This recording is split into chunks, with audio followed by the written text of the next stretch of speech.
This is One-on-One.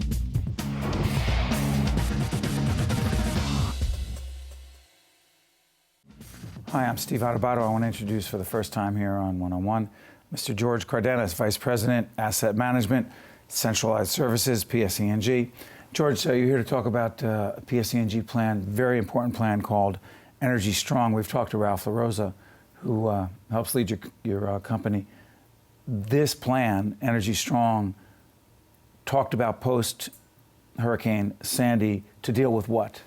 To deal with the impacts of severe weather events, both high wind events as well as tidal events like we had with Sandy, as well as the types of events like Irene, which caused New Jersey to have floods in many of the inner areas associated with rivers overflowing. So let's break it down. You've got three primary areas I see here.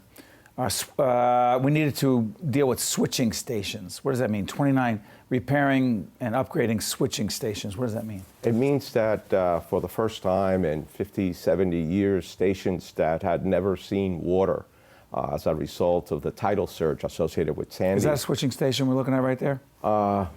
That is a switching station. Yeah, go ahead. That is Seawarren switching station. And the water levels in that station literally were about 5 feet above the ground. And many of these stations, the majority of these stations, had never seen flooding before. So what we're going to do with those stations is literally build them again next to them, probably on the same property, at an elevated level, a level which will be about a foot higher than what FEMA has indicated would be. The federal government has indicated. So if we have a storm, really bad storm again, what does that mean? What happens there? It means that that station will stay in service.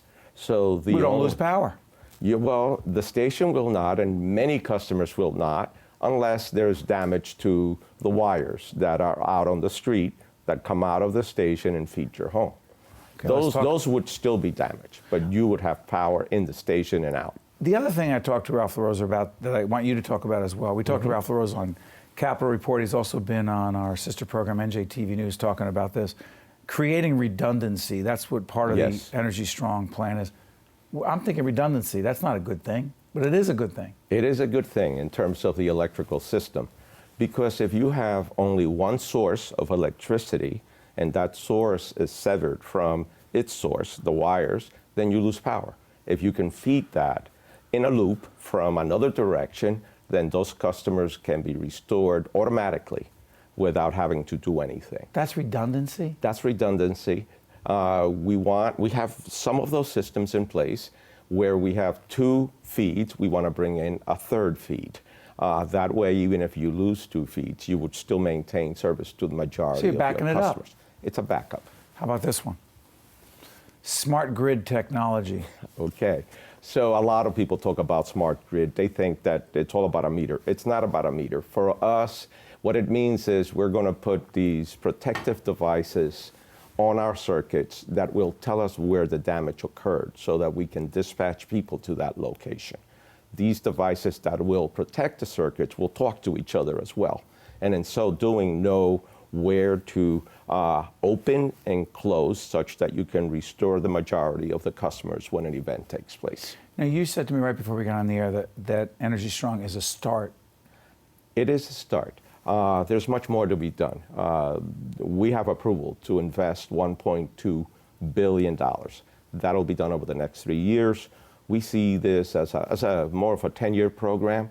Once we get done with that, we will definitely be back and address other areas that were not addressed. What else has to be done? Additional replacement of gas mains. We're going to do about 250 miles of gas mains. There's much more to be done there. Much more smart grid. Smart grid is very good from a resiliency perspective, the ability to get customers back quickly. And to also, when you do have an event, be able to dispatch large numbers of people to make repairs without manually having to do things to protect the people who are working on doing the repairs. What are we looking at right there, by the way, that picture? That's a truck with all our people on it. I'm doing good things. That's all right. And by the way, before I let you out of here, creating a lot of jobs with this plan. Absolutely. We will create about 2,400 jobs Wow. for New Jersey With the Energy Strong plan? with the Energy Strong program for the duration of that Wow. program for those 3 years. 2,400 jobs. George, this is 2,400. important stuff. Make sure that you and your colleagues at PSE&G keep updating us on this plan and also on our other program, Capital Report, and on NJTV News, okay? Thank you very much. Stay it's a right pleasure. there. Good stuff. Thank you. This is One-on-One. We're keeping you updated on keeping the power going. Right after this, we'll be right back. One-on-One with Steve Adubato has been a production of the Caucus Educational Corporation, celebrating over 25 years of broadcast excellence. Funding for this edition of One-on-One with Steve Adubato has been provided by Felician College, Health Republic, Insurance of New Jersey, Qualcare Inc., Johnson & Johnson, NJM, New Jersey Sharing Network, and by Choose New Jersey. Promotional support provided by The Record, North Jersey's trusted source, and NorthJersey.com, and by NJ Biz, All Business, All New Jersey. Transportation provided by Airbrook Limousine, serving the metropolitan New York, New Jersey area.